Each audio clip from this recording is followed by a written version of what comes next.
Devorador de sonhos. Nick estava tão animada que mal conseguia esconder. Ela tinha acabado de ser contratada para trabalhar com um dos melhores jornalistas que já conheceu.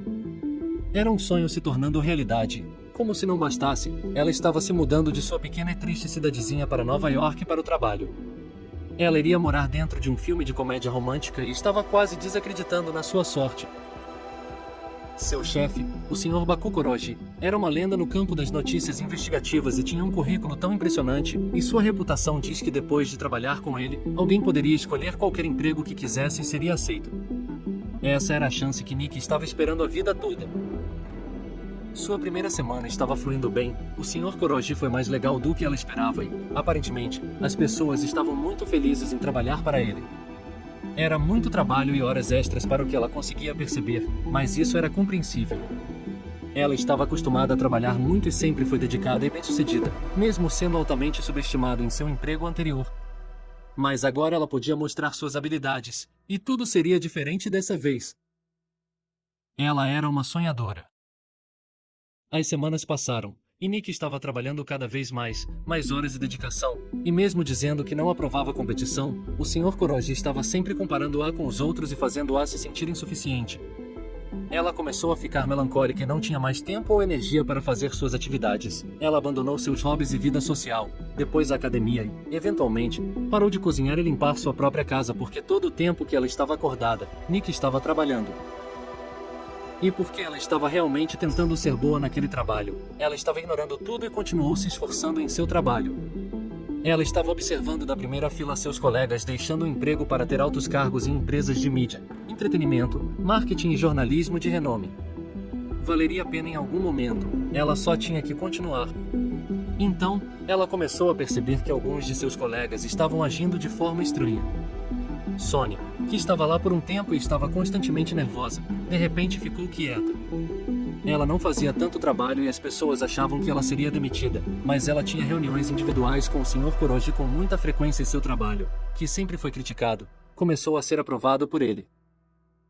E não era só ela, havia outros na mesma dinâmica. Mas Nick ainda estava se dedicando e sendo muito pouco reconhecida e constantemente tinha sua competência questionada, especialmente em público. Ela sentia que até que estivesse pronta para trabalhar em algum lugar melhor, como alguns, as coisas não poderiam melhorar para ela. Um dia, ela estava a caminho do escritório do Sr. Koroji para uma reunião. Ela chegou cedo, mas estava tudo bem pois ela poderia esperar no corredor. Tudo estava muito silencioso, então ela pensou que talvez ele não estivesse lá e espiou o escritório através da janela de vidro acima de sua porta, para ter certeza. E o que ela viu era impossível. Sonia estava sentada lá, olhos abertos e brancos como se tivesse perdido a visão, boca aberta e babando, e o Sr. Koroji estava ao seu lado, com a boca arreganhada grudada em sua cabeça, ao que parece chupando algo de sua orelha esquerda. Nick estava em choque e completamente incapaz de entender o que estava acontecendo. Ela viu o Sr. Koroji limpando a boca com um guardanapo e sentando-se em seu lugar com um sorriso. Quando os olhos de Sonia voltaram ao normal, ele disse: "Então, essas são suas expectativas, hein? Eu acredito que você deveria pensar em conseguir um emprego que seja mais adequado para você. Nem todo mundo pode ter o melhor emprego e não tem problema ser realista, isso aumentará suas chances. Pense nisso e me avise. Te apoiarei." Sonia apenas balançou a cabeça com um sorriso idiota e pegou suas coisas para sair da sala. Então Nick correu de volta para o meio do corredor, fingindo que estava chegando no mesmo momento em que Sonia estava saindo.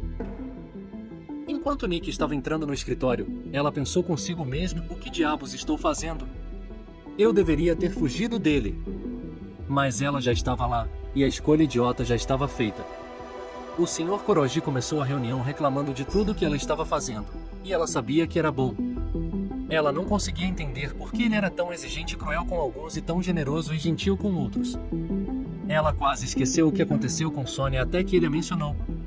Veja, Sonia, por exemplo, ela conhece sua força e sua fraqueza, então ela está pensando de acordo com suas capacidades. É assim que você tem as melhores conquistas, sendo realista, disse o Sr. Koroji.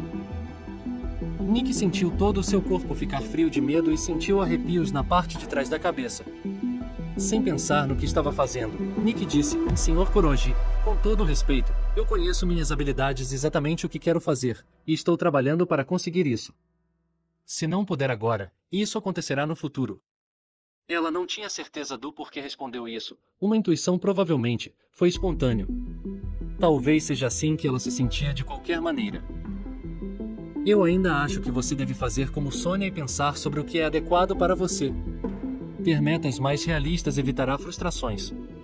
E nem todo mundo foi feito para a grandeza. Se todos pudessem, a grandeza não existiria. Seria comum, disse o Sr. Koroji com um tom condescendente.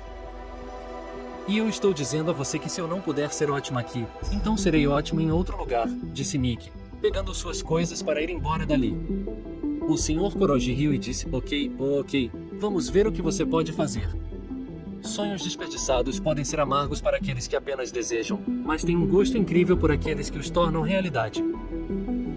Nick sentiu-se tonta enquanto sua ansiedade sobre deixar aquele lugar aumentava e, sem responder a ele, ela saiu do escritório do Sr. Koroji, correndo de volta para sua mesa. Nick disse a seus colegas que estava se sentindo mal por faltar a uma reunião do conselho que estava programada e, enquanto todos estavam fora, ela juntou suas coisas e deixou sua carta de demissão, escrita em 5 minutos, sobre a mesa.